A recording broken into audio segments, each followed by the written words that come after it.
आज का टॉपिक है PTE reading reorder paragraphs. Try करना है कि एक रीऑर्डर पैराग्राफ एक क्वेश्चन विद इन 2 मिनट्स के अंदर सॉल्व करें।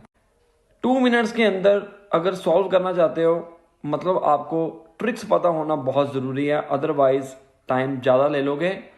और अगर टाइम ज़्यादा कंज्यूम करते हो एक क्वेश्चन को सॉल्व करने के लिए, उसका इम्पैक्ट पड़ता है आपके बाकी क्वेश्चंस के ऊपर भी इन रीडिंग सेक्शन। तो क्वेश्चन आपकी आंखों के सामने है। अगर आपने मेरी पिछली वीडियोस देखी होंगी तो आप ये क्वेश्चन बहुत ही इजी वे के साथ, मैं कहता हूं सिर्फ 10 सेकंड्स में सॉल्व कर सकते हो। बट आपको लिंकिंग करना आना बहुत ज़रूरी है। वो तभी पॉसिबल है अगर आपने मेरी वीडियोस देखी होंगी यूट्यूब के ऊपर बड़ी बड़ी, ताकि आपके आइडिया क्लियर हो चुके हों। इस क्वेश्चन के अंदर देखो, मैंने 4 कलर्स डाले हुए हैं, 4 नहीं 3, येलो, ग्रीन एंड पिंक। जब भी हाईलाइट करता हूं उसके पीछे कोई ना कोई रीजन होता है। हमारा फर्स्ट स्टेप क्या होना चाहिए रीऑर्डर को सॉल्व करने के लिए? सबसे पहले आपने इंडिपेंडेंट सेंटेंस ढूंढना है। इंडिपेंडेंट सेंटेंस वो सेंटेंस होता है जो स्टार्टिंग से ना कोई कनेक्टर से स्टार्ट हुआ हो, ना प्रोनाउन से, और ना ही किसी दिस डैट दीज इनसे स्टार्ट हुआ हो। अगर ये वर्ड्स मिल जाते हैं वो पहले नंबर पर नहीं आ सकता। मोस्ट ऑफ द चांसेस यही होते हैं कि नहीं आएगा। ए ऑप्शन में देखिए, व्हेन दीज क्लाउड्स, दीज किसी को रीडायरेक्ट कर रहा है, दीज क्लाउड्स मतलब इसके ऊपर कोई ना कोई बात हुई पड़ी है, इसलिए पहले नंबर पर नहीं आएगा। थर्ड पे चलते हैं दिस, डी पे चलते हैं दिस। पहला, तीसरा और चौथा, ए सी डी में हमें कोई भी नहीं ऐसा मिला जिसके अंदर ट्रांजिशन वर्ड्स ना हो। इसके अंदर हैं ट्रांजिशन वर्ड्स, इसी को तो कहते हैं this, these, more over, how ever. अगर स्टार्टिंग से स्टार्ट होते हो, अगर बीच में मिल जाए जैसे दीज आपने लिखा हुआ है, तो ये प्रेजेंट यही करता है कि कोई ना कोई ऊपर बात हो रही है। इन शॉर्ट बी ऑप्शन जो है वो एक इंडिपेंडेंट सेंटेंस होगा। अब ग्रीन कलर को चेक करिए। ग्रीन कलर में बात हो रही है वाटर की, और सी ऑप्शन में बात हो रही है दिस वाटर। इसका लिंक बन गया, वाटर वाटर का लिंक बन गया सी के साथ। बी के बाद आएगा सी। अब सी ऑप्शन में चेक करिए किसकी बात हो रही है, क्लाउड्स की। अब क्लाउड्स जो है वो किस में बात हो रही है, ए ऑप्शन में, दीज क्लाउड्स। सी में स्टार्टिंग पॉइंट किया, सी के अंदर स्टार्टिंग पॉइंट बता दिया कि क्लाउड्स की बात होना शुरू हो चुकी है। उसके बाद when these clouds become heavy enough, फिर उसकी बात लिंकिंग हो गई।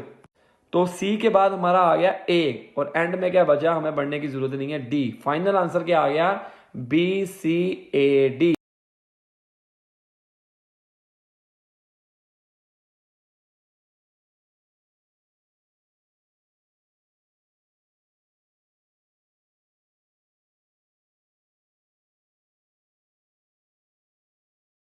फर्स्ट रूल क्या होता है रीऑर्डर पैराग्राफ को सॉल्व करने के लिए? फर्स्ट रूल, हमें इंडिपेंडेंट सेंटेंस ढूंढना होता है। कई बार ऐसा भी हो सकता है कि जब आप इंडिपेंडेंट सेंटेंस ढूंढने वाले होते हो, पूरे ऑप्शंस आपको पढ़ने पड़ते हैं, ऑब्वियस ही बात है, और आपको पहले से ही पता लग जाता है कि ये पेयर बन चुका हुआ है। मतलब ढूंढना हमने इंडिपेंडेंट है, लेकिन 2 ऑप्शन ऐसे मिल जाते हैं जो आपको लगता है कि यार ये करेक्ट पेयर हो सकता है, वो आपके लिए बेनिफिशियल हो सकता है। हमें करना क्या है, विद इन 2 मिनट्स के अंदर सॉल्व करना होता है। जैसे ये क्वेश्चन है, इसके अंदर 4 ऑप्शंस हैं, ज़्यादातर 4 ही आते हैं रियल एग्जाम में, और अगर 5 आ जाएं, इतने बड़े बड़े नहीं आएंगे, छोटे से आते हैं, ताकि आप 2 मिनट के अंदर अंदर सॉल्व कर पाओ। फर्स्ट रूल, आपको इंडिपेंडेंट सेंटेंस ढूंढना है। जैसे कि आप देख सकते हो 4 ऑप्शंस हैं, और पहले 3 ऑप्शंस में हमारे को कनेक्टर का इस्तेमाल दिखाई दे रहा हुआ। याद रखना, जो भी कनेक्टर से स्टार्ट होता है, more over, how ever, additionally, consequently, how ever, for example, ठीक है, और भी काफ़ी सारे होंगे, तो उनके चांसेस बहुत होते हैं कम, ना मात्र जैसे होते हैं कि वो पहले नंबर पर आए। तो डी ऑप्शन हमारा पहले पे आ गया। अब डी को पढ़ते हैं। Artificial intelligence is rapidly advancing, transforming industries and everyday life. अगर हम देखें, यहाँ पर बात की गई है रैपिडली एडवांसिंग, और बी ऑप्शन में लिंक बनाकर देखें, हाउएवर दिस रैपिड एडवांसमेंट इनका कनेक्शन मिल रहा है। लेकिन हमें करना क्या होता है, जब इंडिपेंडेंट सेंटेंस मिल जाता है तो हमने दोबारा पहले ऑप्शन से स्टार्ट करना होता है। अब दोबारा पहले ऑप्शन में चेक करिए, फॉर एग्जांपल AI।